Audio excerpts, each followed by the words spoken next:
जैन दर्शन कहता है जो सेवा का मार्ग अपनाता है, जो परोपकार का मार्ग अपनाता है, परस्पर ग्रहो जीवा नाम का सूत्र सार्थक करता है, वह निश्चय से एक दिन निर्वाण को प्राप्त कर लिया करता है। अरे थाली भर भर के भगवान को अर्घ चढ़ाने वालों, किसी भूखे गरीब की झोपड़ी में एक थाली भोजन भी पहुंचा दिया करो, ध्यान रखिए। अरे माथे पर चंदन का तिलक खींचने वालों, किसी के जख्मों पे मलहम भी लगा दिया करो। और मैं विश्वास दिलाता हूं कि मंदिर का चंदन वो शीतलता नहीं दिला पाएगा जो किसी की जख्म पे मलहम लगाओगे तो शीतलता की प्राप्ति जीवन में हो जाएगी, ध्यान रखना। गमों की आग पे आंसू उबाल कर देखो, गमों की आग पे आंसू उबाल कर देखो, बनेंगे रंग किसी पर भी डाल कर देखो, और तुम्हारे दिल की चुभन जरूर कम होगी। किसी के पांव से कांटा निकाल कर देखो, किसी के पांव से कांटा निकाल कर देखो, किसी की पीड़ा को हरने का प्रयास करिए। अफसोस है कि रुद्राभिषेक करने के लिए, जिनाभिषेक करने के लिए और महाराजों के पैर धोने के लिए हमारे घरों में लोटा भर भर के दूध मिल जाता है, लेकिन पड़ोस में किसी का भूखा बच्चा रो रहा है तो एक गिलास दूध हमारे घर से निकलता नहीं है, ध्यान रखिए। और मैं पुलक सागर कहता हूं कि दूध से भगवान का अभिषेक करो, कोई मुझे समस्या नहीं है, लेकिन आपसे निवेदन करता हूं किसी भूखे बच्चे के मुख में एक गिलास दूध जरूर दिया करो। मैं कहता हूं कि जो मंदिर में दूध चढ़ाएंगे और भूखे बच्चे को नहीं पिलाएंगे, परमात्मा भी उनका दूध स्वीकार करने को तैयार नहीं हो सकता है। अरे किसी भूखे बच्चे को दूध पिलाओ मेरे भाई। लोग धोते हैं मेरे चरण, दूध से धो देते हैं, मुझे भीतर से लगता है यार क्यों मेरे पैरों में बर्बाद कर रहे हो। किसी बच्चे को पिला दो, और किसी बच्चे को तुमने पिला दिया तो मैं समझ लूंगा कि पुलक सागर ने दूध से अपने चरण अपने आप धुला लिए, ध्यान रखना। मैं कोई विरोध नहीं कर, नहीं तभी तुम्हारे यहाँ लड़ाइयां हो जाए कि महाराज दूध वाले या पानी वाले। अपन न दूध वाले न पानी वाले, अपन तो जिनेंद्र वाले और जिनवाणी वाले, ध्यान रखें। नहीं तो आदमी गलत अर्थ बहुत जल्दी लगाता है कि अभी पानी वाले खुश हो जाएंगे, दूध वाले नाराज हो जाएंगे। और महावीर कहते हैं कि ना तो पानी वाला मोक्ष जाता है ना दूध वाला मोक्ष जाता है, यहाँ तो पिछी कमंडल धारण करता है उसके लिए मोक्ष की प्राप्ति, जो पानी भी छोड़ता है और दूध भी छोड़ दे। अपने को क्या लेना देना, तुम कुछ भी चढ़ाओ, लेकिन प्रेरणा देना मेरा इतना ही फर्ज है। मैं ये नहीं कह रहा हूं कि मंदिरों में अभिषेक करना बंद कर दो, लेकिन मैं ये कह रहा हूं किसी भूखे को दुत्कारना बंद कर दो, तुम्हारा जीवन सार्थक और सफल हो जाएगा। अफसोस होता है मुझे कि हम कृष्ण के मंदिर में जाते हैं, महादेव के मंदिर में जाते हैं, नंदी को शीश झुकाते हैं, गाय को माला पहनाते हैं। वाह रे इंसान, जिंदा गाय धक्के खाती है और संगमरमर की गाय को मेवा चढ़ाते हो, मिष्ठान चढ़ाते हो, ये तुम्हारा कोई धर्म हुआ करता है? विचार करिए। पत्थर की गाय का स्वागत हो रहा है, जिंदा गाय भूखों मर रही है, दाने दाने को तरस रही है, पत्थर की मूर्तियों को भोग लग रहे हैं 56 भोग, और जिंदा भगवान जो दरिद्र नारायण है वो मंदिर के सामने भीख मांगता फिरता है। ध्यान रखिए मान्यवर, पत्थर की मूर्तियों के लिए बहुत विशाल मंदिर है। अरे मंदिर बना लिए अच्छी बात है, मैं इसकी बुराई नहीं करूंगा, लेकिन मैं आपसे एक ही आग्रह करता हूं कि किसी गरीब का झोपड़ा भी बनाकर देखो, तुम्हारी जिंदगी को सुकून प्राप्त होगा, तुम्हारी जिंदगी को आनंद प्राप्त होगा। किसी गरीब का झोपड़ा भी बनाओ, 1000 दीपों से भगवान की आरती करते हो तो किसी अंधेरे घर में जाके दिया जला दिया करो, वो भी भगवान की पूजा है, वो भी ईश्वर की पूजा है। ध्यान रख, इससे बड़ी क्या इबादत होगी?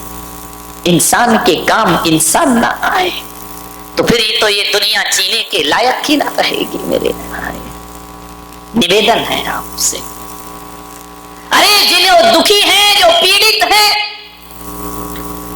उनकी बदकिस्मती होगी लेकिन उनकी बदकिस्मती को देखकर मजाक मत बनाना, जितना हो सके सेवा करना, ध्यान रखना। एक भिखारी जब तुम्हारे घर में भीख मांगने आता है तो ये मत सोचना कि वो भीख मांगने आया है। इस देश के त्रिवल्लुवर आचार्य ने लिखा है कि कोई भिखारी यदि तुम्हारे घर भीख मांगने आए तो ये मत समझना कि भिखारी भीख मांगने आया है। वो भिखारी भीख मांगने नहीं आया, वो तुम्हें सीख देने के लिए आया है। और वो भिखारी कह रहा है कि जो भी तेरे हाथ जेब में हो मेरे कटोरे में डाल दे, और यदि है और नहीं डाला तो एक बात याद रखना, कटोरा का हाथ बदलने में ज्यादा देर नहीं लगा करती है। मेरे हाथ का कटोरा तेरे हाथ में, क्योंकि मैंने भी पिछले जन्मों में कुछ नहीं दिया, होने के बाद मैंने कुछ नहीं दिया, तो आज ये कटोरा मेरे हाथ में है। और आज तेरे पास है, नहीं दिया तो मेरे हाथ का कटोरा कब तेरे हाथ में चला जाए कोई भरोसा, जिंदगी का कोई भरोसा नहीं मेरे भाई। कब किस्मत करवट बदल ले, रातों रात लाखपति खाकपति हो जाते हैं। और ऐसी भी किस्मत जागती है, सड़क छाप महलों का बासी हो जाया करता है। ये तकदीर का खेल है, ध्यान रखना, ये तकदीर है। रामनाथ कोविंद को कौन जानता था? वो खुद नहीं जानते थे कि मैं कभी राष्ट्रपति बनूंगा।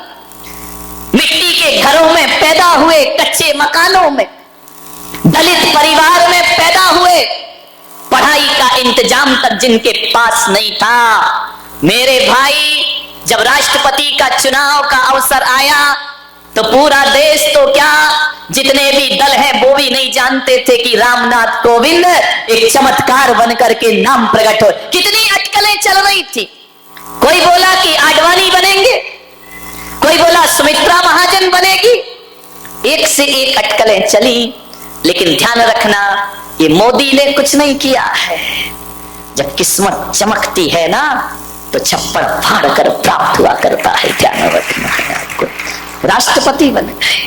सोचना है आपको, जो बेर बेर खात थे वो बेर बीन खात है। बेर जानते हिंदी? बेर तुम लोग क्या बोलते? अच्छा, जो बोर, जो हमारे यहाँ बोर है वो तुम्हारे यहाँ बेर है। बहुत ही उल्टा मामला मैं करूंगी। हमारे यहाँ बोर होता है बुरा, तो तुम्हारे यहाँ बोर होता है अच्छा। तो मैं इसको मराठी में कैसे बना? नहीं बनेगा। जो बेर बीन खात थे, जिनके दिन ऐसे थे कि बोर को बीन बीन के खाते थे। जो बेर बीन खाते थे वे बेर बेर खात हैं। बेर बेर यानी बार बार, हिंदी समझाना पड़ेगी मुझे। जो बेर बीन खात थे वो बेर बेर खात है, जो बेर बेर खात थे वे बेर बीन खाते। तकदीर का कोई भरोसा नहीं। कल तक जो बेर बीन बीन के खाते थे आज उन बार बार खाते हैं। कल जो बार बार खाते थे आज बेर बीन बीन कर। तकदीर का कोई ठिकाना नहीं, कब किस्मत पलट जाए। और किस्मत ऐसे खूबसूरत मोड़ पे धोखा देती है। अब देखो ना देश के हालात, आडवाणी की किस्मत में नहीं है तो नहीं है। अब क्या करोगे तुम? क्या कर सकते हो? ना पीएम बन पाए, थोड़ी आस थी कि राष्ट्रपति बन जाएंगे, उन्हें क्या मालूम था इसी समय फाइल खुल जाएगी। विचार करिए, सोचना है आपको। अब नहीं है, तकदीर में तो नहीं है। लोग बोलते हैं कि सोनिया का बड़ा त्याग है, जीतने के बाद भी मनमोहन को मुख्यमंत्री प्रधानमंत्री बना दिया। अरे काय का त्याग मेरे भाई। पहले के जमाने में कहा जाता था मजबूरी का नाम महात्मा गांधी, अब कहा जाता है मजबूरी का नाम सोनिया गांधी। क्या करोगे? बदलेगी परिभाषाएं। ये तकदीर के खेल है मेरे भाई, सोच लेना, जिंदगी को समझना। आज सब कुछ है, कल कुछ ना रहेगा। आप देख रहे हैं ना, मैंने एक दिन और बताया था, रेमंड्स ग्रुप के मालिक, रोज अखबारों में आ रहा है दर दर की। तो इस कलयुग का, अभी का, प्रेजेंट का उदाहरण है। अपनी बुलंदियों पर इतना नाज मत करो, अपनी बुलंदियों पर इतना नाज मत करो। हमने तो आसमान से सितारों को गिरते देखा है। ध्यान रखिए, आसमान के सितारे भी एक दिन जमीन पर आ जाते हैं।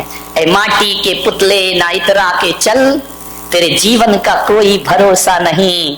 और बूंद पानी के पड़ते ही गल जाएगा, कच्चे बर्तन का कोई पर किस पर अकड़ क्या है तुम्हारे पास जो अकड़े अकड़े घूमते हो? क्या है बताइए, क्या है अपने पास? टाटा बिरला रिलायंस को देखोगे ना तो उनकी चपरासी की भी हैसियत नहीं है अपनी, ध्यान रखना। अकड़ ऐसी है कि हे भगवान कि रामनाथ कोविंद के पिताजी हम ही हो जैसे धरती पर। विचार करिए क्या है हमारे पास? ठीक रहे कुछ नहीं है, ध्यान रखना। बहुत अपने बाप पड़े इस धरती पर,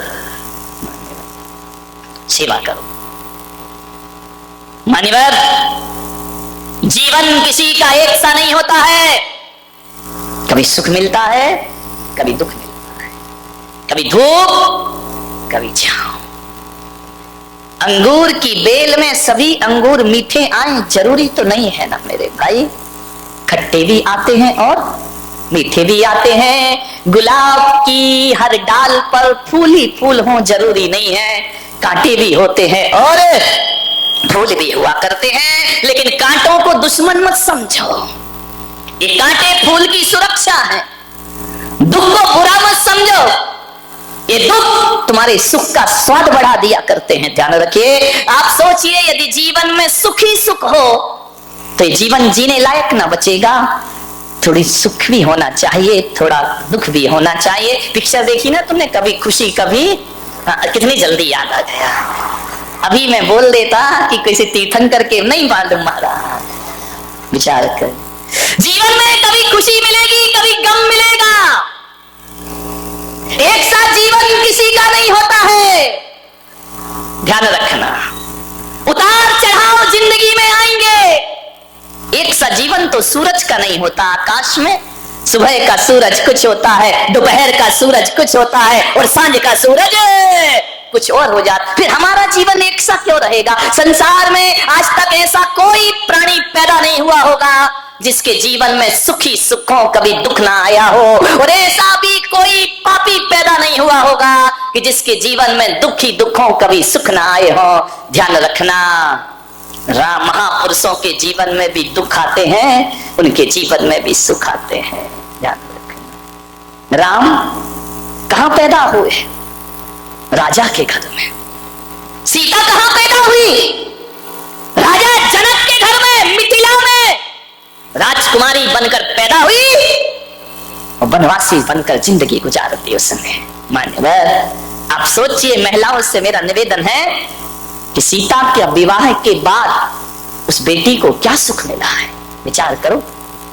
तुमको तो मिल रहे हैं ना सुख, इतनी डेंजरस सास तो नहीं है ना, और तुम्हारी तो एक ही है, उन्हें तो तीन तीन को झेला है मेरे भाई, ध्यान रखिए। एक आदमी ने पूछा कि राम को वनवास हुआ, सीता साथ में क्यों गई? मैंने कहा सीता बड़ी समझदार थी। बोले क्या समझदारी? मैंने कहा ये समझदारी कि सीता ने दिमाग लगाया होगा कि यार तीन तीन सास के साथ रहने से तो एक जंगल ही अच्छा है। कौन इन तीन तीन के साथ माथा फोड़ी करेगा? जंगल में ही जिंदगी। यहाँ तो एक से नहीं बन रही है, एक ही कौन बोला तीन के बराबर है महाराज? विचार करना है आपको। सीता के जीवन में क्या सुख मिला? शादी होकर आई, स्वयंवर होकर आया, वनवास हो गया। वनवास हुआ, रावण ले गया। जंगल में भी सुख नहीं मिला, जंगल में रावण उठा के ले गया। लौट कर आई, युद्ध करके राम वापिस लाए एक धोबिड़े के कहने से, फिर जंगल में चली गई। क्या मिला उसे सुख मेरे भाई? बताइए, कोई सुख मिला? जब घर में थोड़ी तकलीफ हो ना तो किसी को याद करो या नहीं करो, सीता को याद जरूर कर लिया करो कि उसके जैसे दुख संसार में किसी भी स्त्री को प्राप्त नहीं हुए। जब सीता की अग्नि परीक्षा हुई और राम ने कहा कि अब महल में वापस चलो, तो सीता ने इतना ही कहा कि हे प्रभु, अब मैं भगवान जिंदगी के अंतिम क्षण में कहा कि हे प्रभु, अब इस कलयुग में यदि मुझे जन्म देना, मेरे पति तो श्री राम ही हो, मैं उनकी पत्नी बनूं, मगर जैसा जीवन ये दिया है ऐसा जीवन मुझे कभी मिलना नहीं चाहिए। ध्यान रखना।